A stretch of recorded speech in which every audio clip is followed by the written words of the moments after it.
are we supposed to start the podcast? Ready? 1, 2, 3.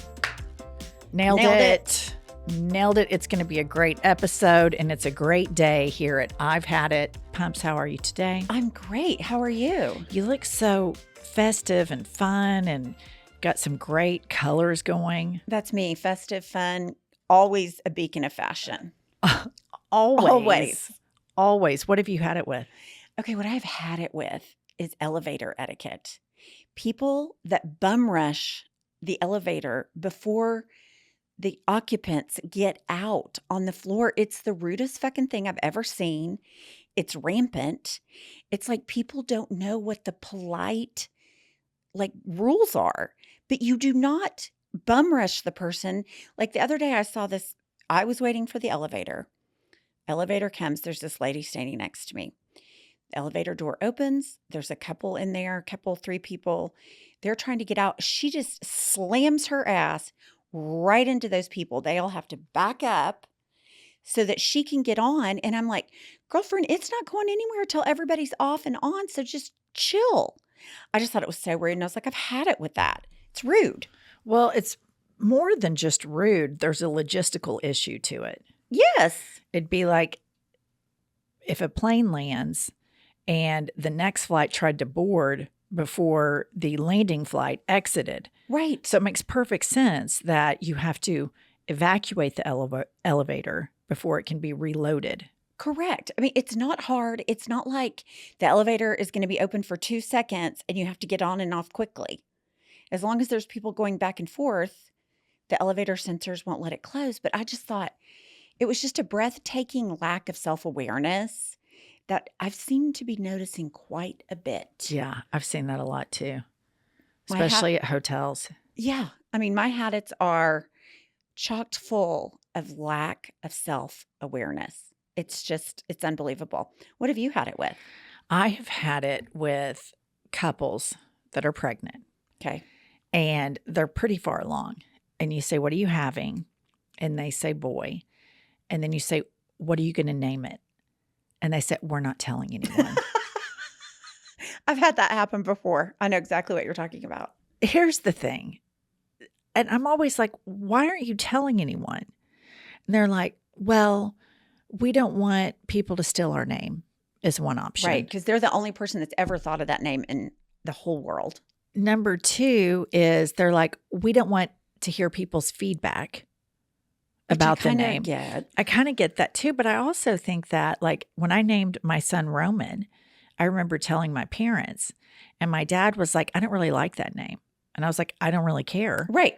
And his name is Roman. Right. And he is totally a Roman.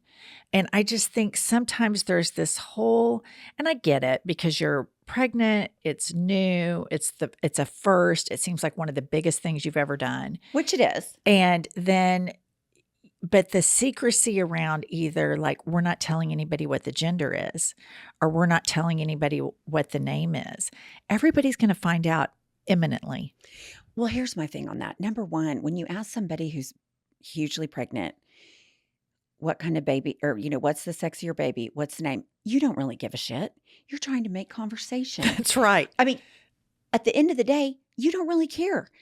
Number 2, the whole, I'm afraid they're going to name someone else. I have a situation, I think you're aware of it, where these people have a kid, like 3 years later, someone in their friend circle names their child the same name. And the mom of the firstborn child was mad. And I just thought, you don't have a copyright on the name. You're a fucking nutball. Totally. There's a million names. There's a million duplicates of names. So why don't you stop acting like you're the only person that's ever named a child in the history of the world? I think there's a lot of narcissism coming with pregnancy. I've lived it. I have been that narcissistic pregnant woman where you think everybody cares, everybody's interested, everybody's excited, everybody's fascinated.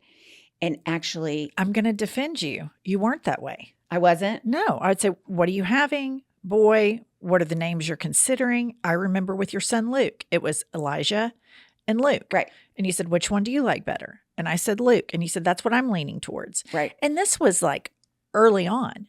I mean, you just weren't that way. I think there's this whole like everybody's so like the name. Of course, it's super important to the pregnant couple, but it is such an imminent announcement. Right. That's the part that gets me. Like the person's 7 months pregnant. Right. What are you going to name the child? We're not telling anyone. It's like, okay, I'll wait the 60 days because everybody's going to know, including the IRS, the federal government, right. the DMV, the Social Security office. Everybody's going to know this fucker's name. Right. I don't know why it's a secret. I don't know why people are so weird. The thing that gets me about it is just how imminent it is. What gets me about it is people actually think you care and you're not just making conversation. I mean, that's the real rub for me. Yeah. I don't know. It just kind of bugs me. I asked somebody recently what they were going to name their kid, and they're like, we're not telling anybody. And I'm like, well, do you know? Oh, yes, we already know. Right. I'm like, so what's the difference? Tell me now or tell me in 2 months. It's not like this lifelong secret.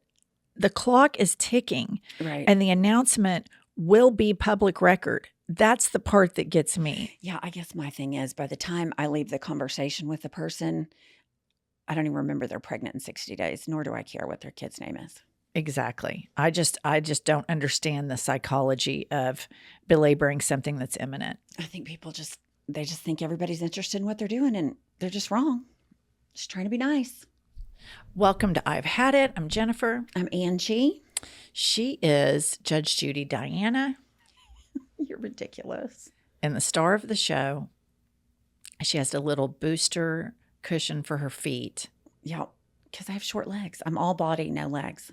All body, no legs. Yep. Star of the show. Kylie, how are you today? I'm good. How are you? Good. What's going on the World Wide Web?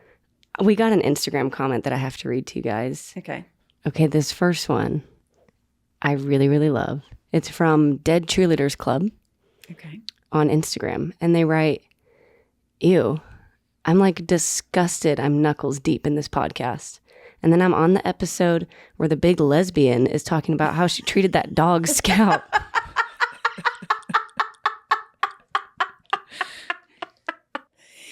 See, I have no shame in it. She can just hate me all she wants. The problem is you're hurting our listenership with this bad pet ownership. Yeah, I can't apologize for it. You know what this reminds me of?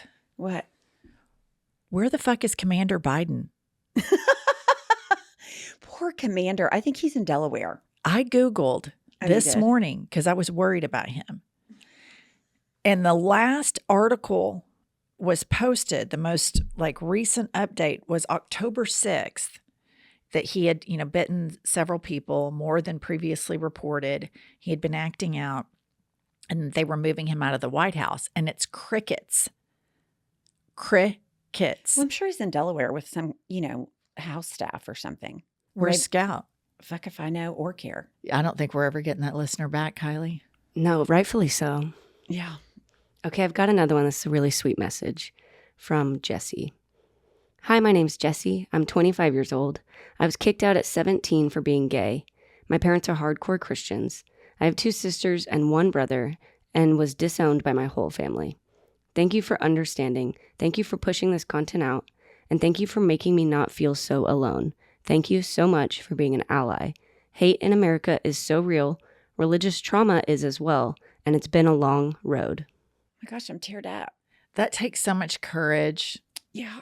To write that. And that makes me so horribly sad that somebody would reject their child for something that the child has no control over. No, that really makes me sad for him. It's just unfair. And I can't imagine that.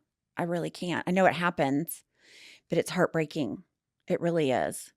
That just really breaks my heart. I mean, I think it happens so much more than what people realize, because when we do our live shows, we have like a meet and greet option, and a lot of people sign up for that. And we get these people who are members of the LGBTQ plus community, and they come up to us and they say, thank you so much for speaking out. I never in a million years thought 2 middle-aged white Southern women would be big allies for me, but my family's rejected me, friends, their hometown churches. And that's, I've said this on an episode before, and I'm going to say it again. the problem is not with people's sexuality. The problem is with dogmatic religion.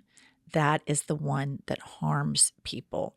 Gay people don't harm people. They just want to go live their life, make a sandwich, go to a movie, maybe hit a club. No different than any other person. 100%. And the judgment that other people cast is just, it's wrong. It's appalling. It makes me want to just bitch slap somebody. It does. And I think the part that is so insidious to me is that these overt religious groups try to claim the moral high ground. I know, and they're the worst people. When in fact, their behavior is so immoral. Immoral and anti to what Jesus would do. Right. So, Jesse, you are always welcome here. We love you. Thank you for your comment. I have a review that's going to cheer you right up, Judge Judy. Okay, what is it? 5 stars. My legs are open. Dear Judy Diana, Princess, I dream of you every night. Those hot red lips and grown out roots make me feel some type of way. If you ever want to try anything, my heart and legs are open. Me Princessa, Pumpkin Tina, my flumptuous fairy, my spicy scissor slut. You are beautiful, and don't ever forget that. That is so... What was that on? That is a Apple review. At 5 stars? 5 stars. I would think so. Wow. I mean, one lesbian wants nothing to do with you. Right. And this other one is just like, let's scissor. Hot and bothered. Scissor immediately. I mean, I am just feeling just hoity-toity. Like You a spicy should be. scissor slut? Like a spicy... Oh my gosh, that's what I need to be. Spicy scissor slut. SSS. I like it. I like it. No, that was hilarious. Okay. The Washington Post just released an article that is fantastic. Okay. This is the kind of political content that I like. Okay.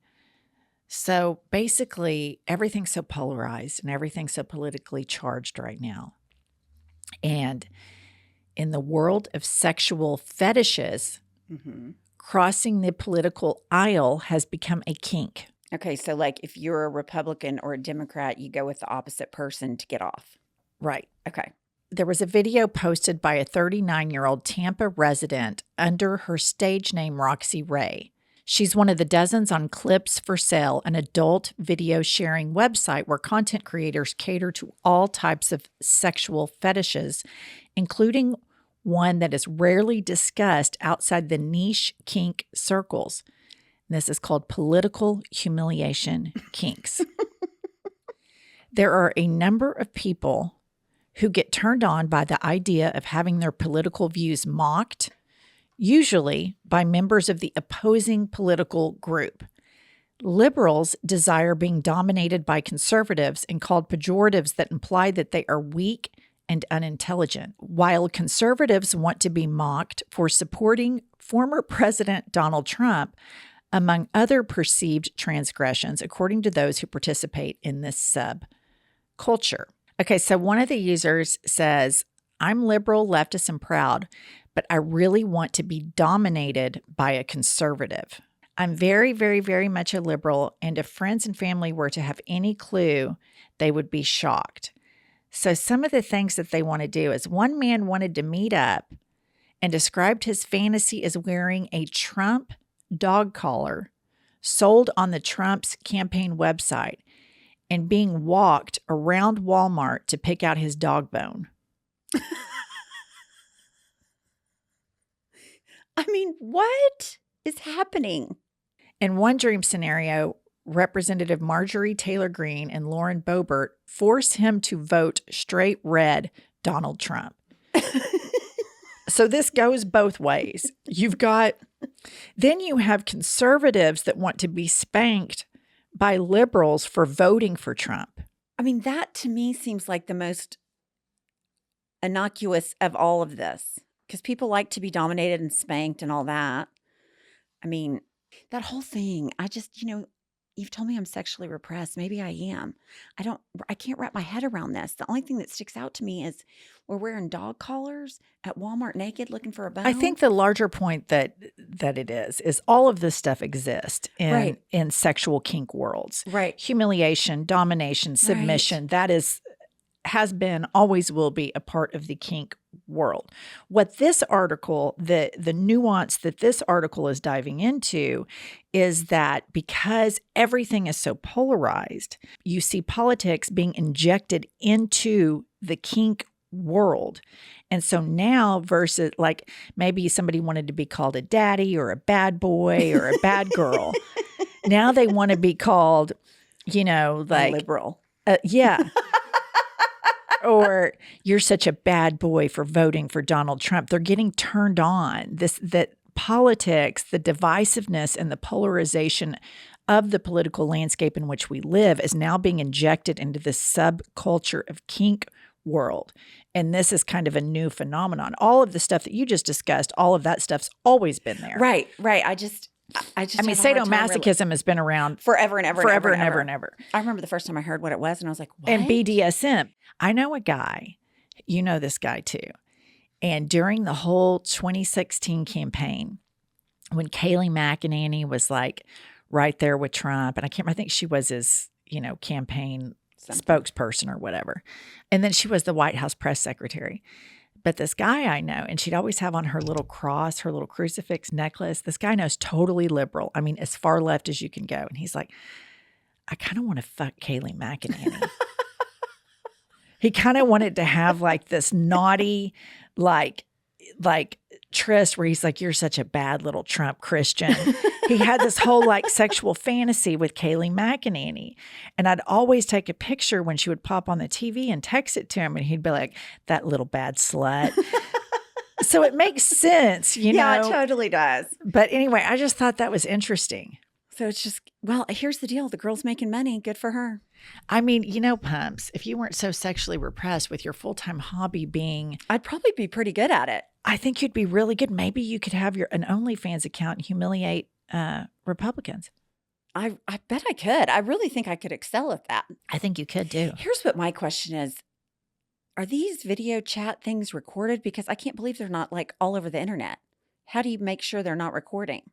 That would be my question. I don't know the answer to that. I'm not a member of the political kink culture.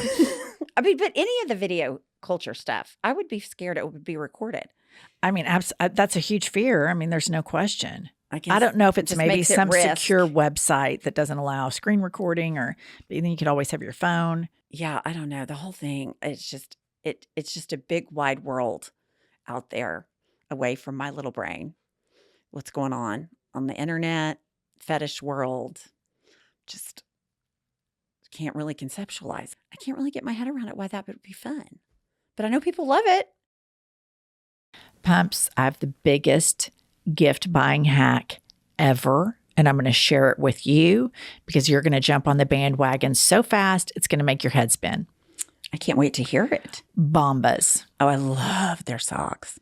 Bombas has ready-to-go gift boxes filled with high-quality basics your loved ones will enjoy all year long. And here's the best part, Pumps. They come in a beautifully designed box that you don't even have to wrap. Oh, that's my dream.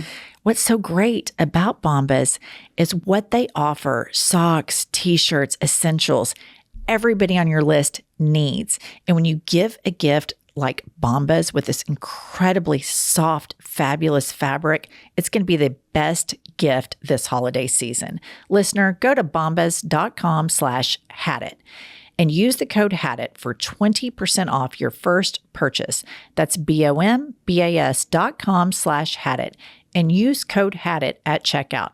bombas.com/hadit, code HADIT.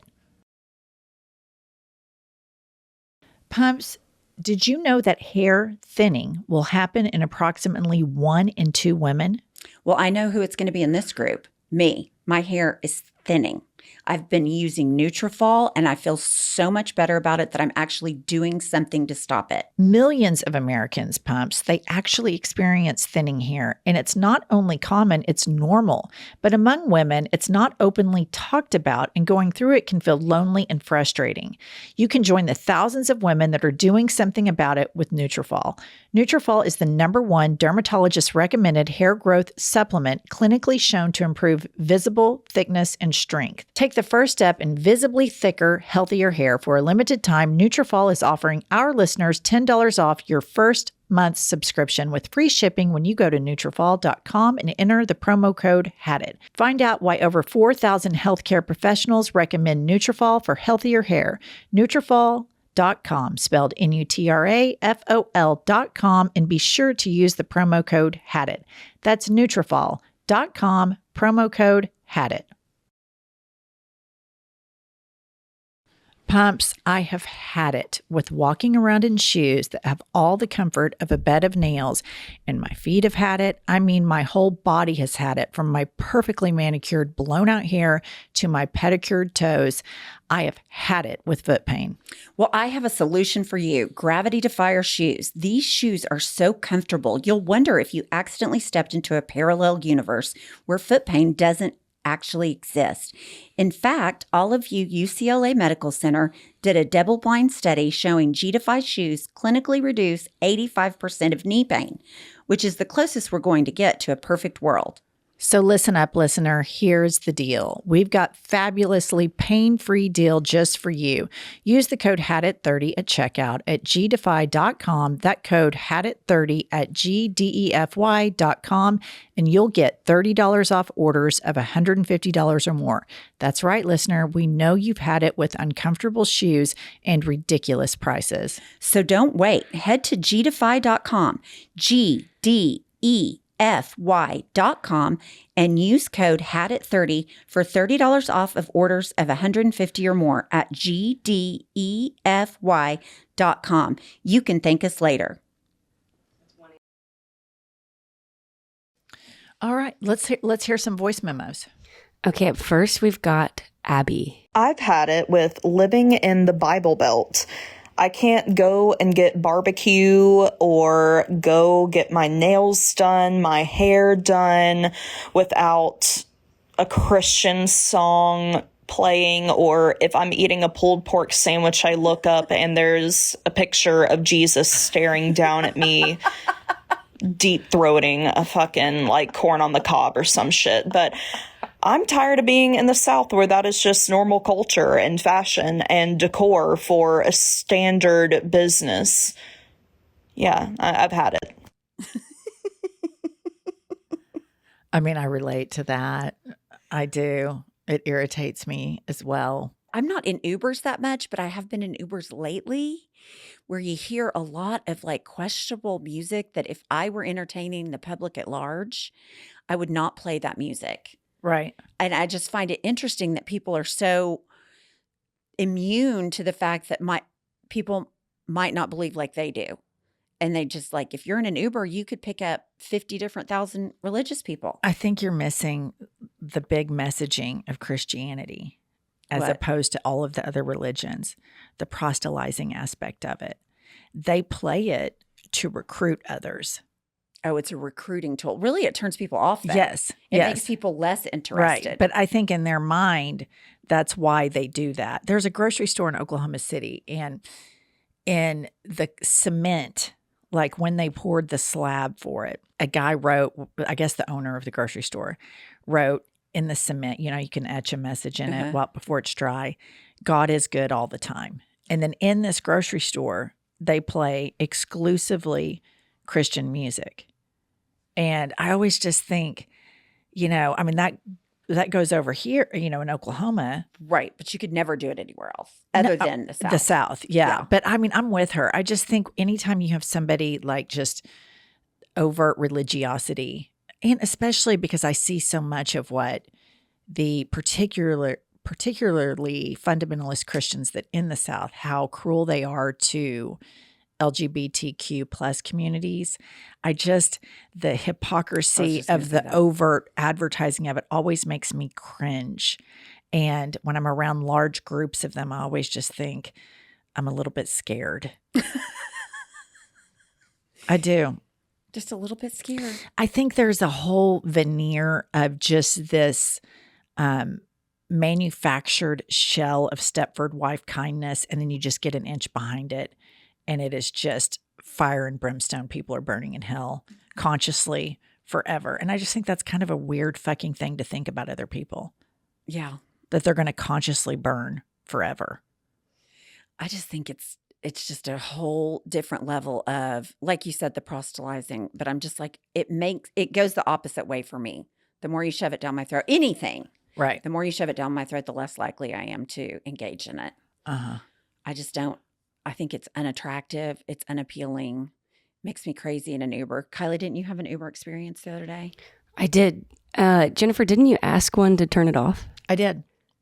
I was in Arizona, and I had like a hour and a half drive, and the guy was blaring some Christian music, and I had my earpods in listening to a podcast, but I could still hear it. And I just took out the AirPod and I said, "Do you mind changing the channel?" And he did. But I was just like, I'm paying for this service. Right. I think that's entirely appropriate. I'm not at church. I just genuinely don't. I just don't want to hear this. And I mean, truth be told, I probably would have had him do the same if it was country music. I'm not a big fan of that either. I mean, no disrespect to people who like country music. It's just not a genre of music I like. And I just think the whole like Christianity for capitalism thing is something that's missed by that entire community. Like it's, the Christian rock genre or pop genre is a $1 billion industry. Right. All of these mega churches, billions of dollars. And it's just, there's so much from my vantage point that I see where I'm just like, y'all are just missing it. Hashtag almost. Hashtag almost. All right. Up next, we've got Faith. Hi, Jenny and Pumpers. It's Faye. I'm a server and bartender, and there's a very particular grievance that has been bringing my blood to a rolling boil recently. And it's parents who insist on having their small children order for themselves during rush hour. I'm not your child's speech therapist. I'm not here to work through her speech impediment with you. I'm your server. And my section is erupting into chaos while little Miss Mackenzie struggles to tell me if she wants ranch with her chicken tenders. Do better. Work on it at home. I've had it. Stop being fucking losers. She's 100% right. There's nothing more irritating when you're busy as a server than somebody's child not being able to say what they want. I mean, that is a great habit. It is fantastic, and it extends beyond just the ordering. Right. Sometimes you'll run into somebody that you haven't seen in years. Yes. And they have a toddler that you'd never met before. And maybe you're in a Target or some innocuous place, and you're like, "Oh, hey, Kate, it's so great to see you. Oh my gosh, look at your daughter. She's darling. Mackenzie, can you say hi to Mrs. Welch?" And then they start, and you go through this long, belabored, and so I'm like, "Oh, we're good." And they're like, then it's like the parents doubling, tripling, quadrupling down, and she's 2 or 3. Right. This is not going to happen. But it's beyond, it's horrible with waitressing and bartending. But, she brings up something. What are all these toddlers doing at bars? You call them little drunks. So maybe little they drunks. are. A restaurant recently added a bad parent surcharge, and they've been doing it. It's $50, and it says it on their menu. I've got it pulled up. Adult surcharge for adults unable to parent. I love that. That's fantastic. I love that. That is a great idea. Balls out move. Good for them. It's a great idea. It's a great idea because people just act like in a restaurant, first of all, it's disrespectful to the server because they're trying to make money. And the more tables they turn over, the more money they make. And so for Mackenzie to take 27 minutes to order chicken nuggets and fries, it's just disrespectful. And I don't like public baby talking with kids. Like you're in public, it's like, "Mackenzie, do you want the chicken or the pizza?" Just say, "Hey girl, do you want the chicken or the pizza today?" It's just the constant baby talking not only adult to adult, but when you hear a parent doing it to a kid in public, and it's always much higher volume than everything else. And I'm like, why are we baby talk screaming about chicken nuggets in the middle of the restaurant? I just hate baby talk, period. I do too. I mean, it's just ridiculous. No, that's a great habit. Okay, up next is someone that you all love, was a guest on our pod. Okay. It's from Renee Stubbs. Oh, God, yay. I love her. Okay, ladies, it's your favorite Aussie, Renee. Anyway, you know what I've had it with? And I could go on for days about my annoyance level when I travel, because I've been doing it a really long time, between people at TSA to people that try and put bags up on the plane that don't fit, and you're like, you fucking idiot, it's not going to fit. Then they're blocking everyone getting on the plane. I mean, my list is long. But the thing that annoys me as much as anything at an airport is people that hover over the baggage claim. Guys, you can see your bag from 10 feet away. So take a fucking step back, like they do in Japan. They actually have a line in Japan that you're not allowed to cross over until you can get your bag. So another thing to love about the Japanese. But you can see your bag from 10 feet away. When it comes off, go up to the bag and take it off. Until then, step the fuck back. Thank you. And I've had it with that. I love me some Renee Stubbs. I mean, Renee Stubbs is so fantastic. It's unbelievable. Renee Stubbs is so good, but she is so spot on. 100% right. These are the carousel hovering hogs. They are, and it's so unnecessary. It is so unnecessary to stand 3 or 4 inches away. Like the other day, we were traveling back from the hot shit tour, and we had all of those bags with our merch. Right. And there were people, like Javi that travels with us was close to the front. I took about 10 feet back. We all did. Because I knew like he's going to pull it out. Then there were all of these people coming, trying to get in front of him and then trying to cut him off. And I just stood back and watched the whole thing go down. So Renee is so spot on about how ridiculous people are in airports. What also bugs me about the whole carousel hog is that they like look at every bag tag. It's like, you're so close, you have to look at the bag tag to know which bag is yours. Put a ribbon on it. Get the fuck back. It's not that hard. Get a bag that's a different color. Get your ass back. People are just so, I think airports bring out the worst in people. I'd like to think so. Not only the worst, but the most incompetent. Oh my God. It just like breeds incompetence. There's this whole like race to get on the plane first, race to get off the plane first, right?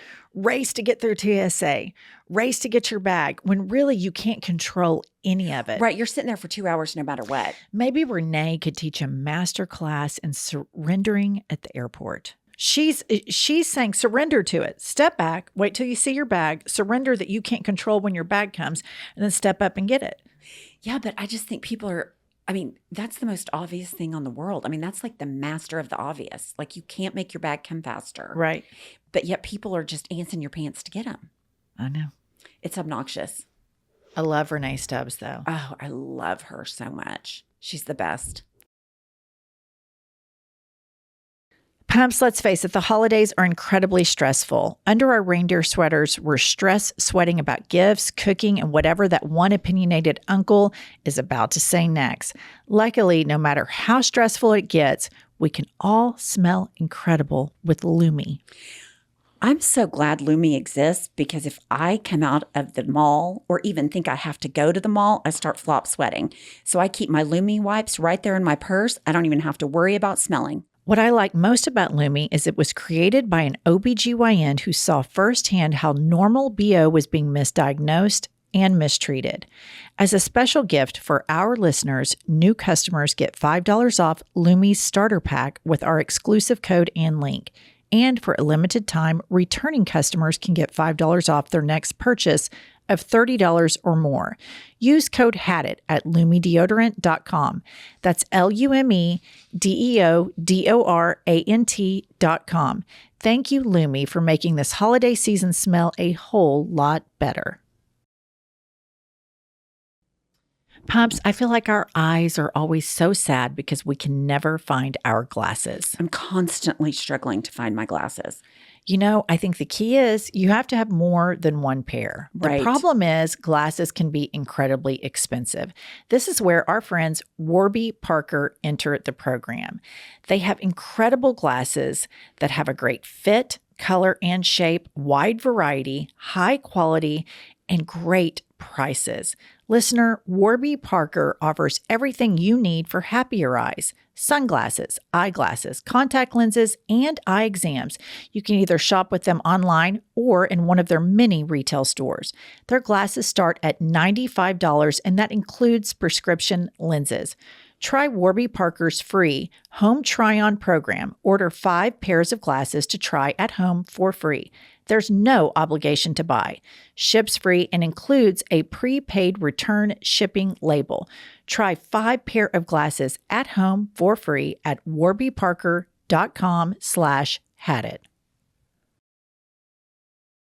Okay, up next we've got Alex. Hello, Jen and Pumps. My name's Alex. I'm from Texas. I have fucking had it with these random fucking people who want to strike conversations up out of nowhere. I am an average-heighted Mexican man, and my husband is a 5'11", pasty white man. And as we're in line trying to fucking do this return because my cats decided they didn't want the fucking litter box we bought, this old bitch decides to ask us if we're twins. Ma'am, we're at least like 8 shades apart. And not only that, there's a solid 5-6 inches of height difference. No, he fucks me. We are not twins, babe. Just mind your business, stay in the cashier lane, leave people the fuck alone. Bitch. Oh my God. A couple of things.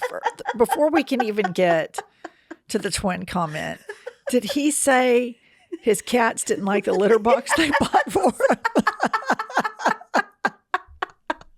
Which my first thought was, so can you return it after the cat's pissed in it? But I don't know. Maybe the cat didn't piss in it.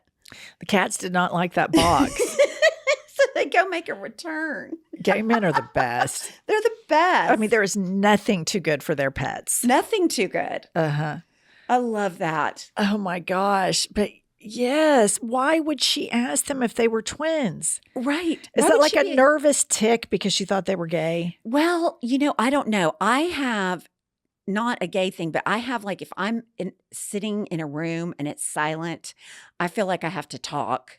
It makes me nervous if I'm just sitting and people are silent. I don't have it like in a line or in public, but if I'm like in a car with someone that I don't know very well and we're not talking, it makes me nervous and I talk. You start feeding cats. I start feeding cats. You start feeding stray cats. But this, I think you just break it down to, this is a fucking yak mouth that has no idea what's going on in the world. Let me just ask you, I think it was a few episodes back you were talking about somebody in the register line. Yeah. Yeah. I did that. What book? She was buying a book. Yeah. I'm bad about it. I am bad about it. This is one of these things, Pumps, where you totally, and I have a bunch of these too, where you've had it with it. But you do it. But you can't help yourself. And sometimes you get out that meow mix and you start fucking pouring bowls of cat food for these stray cats. I do. And they just keep running back and back and back. Yeah. I'm so guilty of it, but I do not ask. I don't even ask people that look like twins if they're twins because I know like sisters don't like it or mother daughters. What goes all through me the most is when people are like, did you think like, oh, is this your sister when it's your mother? It's like that's clearly trying to flatter the mother. Everybody sees through it except the person it's happening to, and it bugs the shit out of me. I agree with you. It's superficial flattery. It's superficial flattery. And I don't like it. It's so obvious. Yes, it's so obvious. And so many people like it. And the people who like it need to stop liking it so we can just end superficial flattery. Agree. I don't fall prey to superficial flattery. I kind of spot it and I'm just like. I kind of go, it makes me the other way. Yeah, makes me not like you. It's like you're trying to shovel shit and I'm out. Yeah. I'm not interested at all. Kylie, do you like superficial flattery? I like all flattery, to be honest. There's not much I would turn away. Yeah. There was one time in college. This is a bad story. Okay, let's hear it. We had been drinking and I lived near the Strip in my college town. Okay. So I decided to walk home. And this car catcalled me out the window. And I was like, ew, stop. And so then I decided I wanted like maybe catcalled one more time. So then I started walking up and down, seeing if maybe I could get catcalled one more time. You're working the block? I was working the block. Working the block to see if you can get a cat call. Yeah. Yeah, I like flattery. You started working the block. I did. Did you get a second cat call? I can't remember. I'm guessing no. Probably not. You would remember if you got a second cat call, no offense. Yeah, and in my head, I looked good and was Right. just strutting, but it was Right. just this drunk girl probably crawling up and down this whole street back and forth. They're probably like, you see that fucking drunk? Let's see if we can cat call her and see what she does. It worked. I like it. She's 10 years later, she's so proud of it. Yeah. Are you twins? That'd be like me asking you and Anna if you're twins. Right, exactly. That's a common thing if like two lesbians look alike, if they have the same color hair, pretty much. They get asked if they're sisters all the time or besties. Anna and I get besties. I wonder if it's some kind of nervous tick around like or way to start to have conversation with gay people. I don't know. That's interesting. That is interesting. So they ask you if you guys are sisters? Not Anna and I, I was but gonna say, that would never. I have friends, they're both brunette, and so they get sisters all the time. Are these the lesbians that came to our live show in Yes, Texas? we met them. They The look nothing Lezzies. alike, but they are both dark-headed. Listener, we have to share a story with you all. We shared it at the live show, but you all need to know that there is an egregious violation going on in the lesbian community. And here's what it is. Kylie has these two friends. They're darling, as cute as they could be. They get engaged. One gal asks the other gal, will you marry me? The other gal says yes. They have an engagement party. Right. Everybody attends. Everybody, claps their hands. Rah, rah, sis, boom, ball. The lesbians are getting married. And then, in a rather surprising turn of events, it's not finished. That's not the end. The other gal, the one that said yes, then re-asks, like reverse the script. And she asked the initial proposer, will you marry me back? And then she says yes. And then they have another engagement party. And what this is, and I love the Lezzies. I love them. Look at Kylie and Pump sitting here. I love them so much. This is a classic case of double dipping. It's a double dip. It's a double dip. When she told us that, we couldn't even believe it. We were like, what? And then I tried to maybe they have one's from one state, one's from one country. They have different sets of friends that don't know each other. So it's better to have the party. And then Kylie says, the same people attended both. see, that's It's a total double dip. It's a double dip. It's a double dip on the guest list as well. And let me tell you something, listener. These gals have the best sense of humor. Yeah, They were at our they live do. show in Dallas. We roasted them there just like we're roasting them now. They Instagrammed it. These girls took it on the chin. And I love these Lezzies so much. But I'm going to tell you something. This is a slippery slope. Right. I'm starting to see dual gender reveal parties. Right. Are they having two weddings? Are they having two weddings with two sets of bridesmaids that are the same? Are they having Two honeymoons? two showers, two wedding showers? I with just the think exact this same is people? a slippery It's a slippery slope. It's a slippery slope. We love these lesbians. We love you girls Yeah. so much. Support lesbian marriage. I mean, I think The two engagement y'all parties. want to have a crack at marriage? Swing for the Right. fences. Hope you're sis. better at it than we are. Uh-huh. All right. Kylie, who's next? All right, the last one is from Kara. Hi, I'm Kara. Number one, I fucking love you guys. I love Tuesdays and Thursdays every week because I get to tune in. You're fucking incredible. Number two, what I've had it out the goddamn wazoo with is old men that come into a restaurant and they say weird, fucking creepy, perverted shit to the server because they know that our income relies on that shitty tip that they're about to leave us. Like, you're sitting there with chili dripping down your chin and you smell like wet dog food, and the only thing you should be flirting with is fucking death. I've had it. Ugh. Love you guys. She's so right. She is so right. And we've talked about this before, how these men just look in the mirror and they're really not that attractive. No. But what they say to themselves is, I am so fuckable. It's ridiculous. Everybody wants a piece of this soft serve. And these are the guys that, the kind that kind of chew on the toothpick. Yes, exactly. And then when they stand up, they do this awkward, like pull up over the belly. And then they got the toothpick going, and then they hike up one side over the butt and they hike up the other.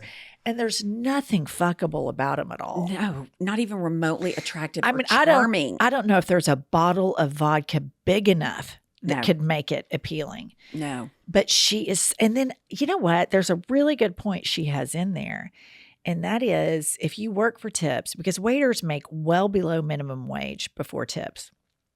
And if you work in this industry, that you would fall prey to sexism or sexually charged comments, right, or misogyny or sexism. And you really kind of have to sit there and take it, or you're not going to make any money. Right. And here's the deal. My guess is most of the misogynistic dicks that do this are not good tippers. If I were guessing. That's what she said. Yeah. Yeah. She said their average tip. I mean, it's horrible. Yeah. But I just think that's bullshit. I mean, the Me Too movement has come far, not far enough, obviously. It's just, like you said, they're not fuckable. They're never going to be fuckable. If they left a $5,000 tip, they're still not fuckable. Right. But they think they're cute and funny and clever. And that's the disconnect from reality right there. It's the middle-aged toothpick crowd.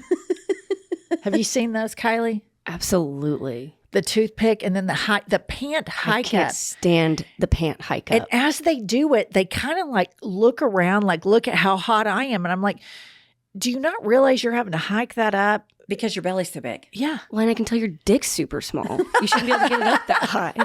Have y'all ever seen men that come out of the bathroom and they have a little TT dribble on Yes. their pants? Yes. Oh my gosh. I'm always just like, oh my gosh. It's the worst. Yeah, I've seen that. It's so bad. Yeah. Men are just, unless you're a gay man, the grooming is lackluster. Yeah. Gay men have the bar so high. Yeah. But it's like the straight men aren't even trying. Yeah. Some are. Some are. Yeah. But it's, we live in Oklahoma. right. We have where a skewed view. Men that groom themselves would be perceived as sissies. But you get to the coast and out of this, That's true. This That's true. It's culture that regional. we live in, it's definitely regional. And grooming and stuff is kind of celebrated and having good hygiene. Here it's like, what kind of sissy are you? You took a shower and you brush your teeth. Right. Uh-huh. Yeah, that's a good one. I'd kind of forgotten about that. How about the chili on the chin? Oh, It's just, I remember when I waited tables, I remember that. And they're always smacking. It's like, yes. well, darling, Yes. there's like this smack and a wink and then the Oh, toothpick. the wink. Yes. I forgot about the wink. Yeah, the wink. Yeah. I hate to bring it back to airports, but my girlfriend Kayla was recently traveling with her mother to Philadelphia, and her mom did a faux pas and wore flip-flops in the airport. And as she was in the TSA line, a guy who was just another passenger on the airplane, she took off her shoes and he said, "Oh my God, you have beautiful feet." Ooh. And she said, "Thank you." See, that's another reason not to wear, because you got these foot fetish. The foot fetish thing people. is huge. Yes, I have this guy that's DM'd me for years, and he asked me what color my toes are painted and asked me to send pictures of my feet. I know, and you sent him to me. I did. I said, I'd like to introduce you to my friend.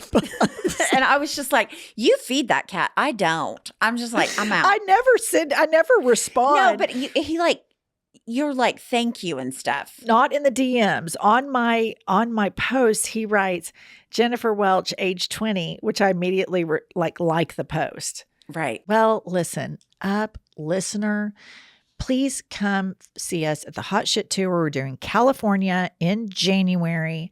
The great cities of Los Angeles, San Francisco, and San Diego. There are still some tickets left. Send us a voice memo to our Instagram.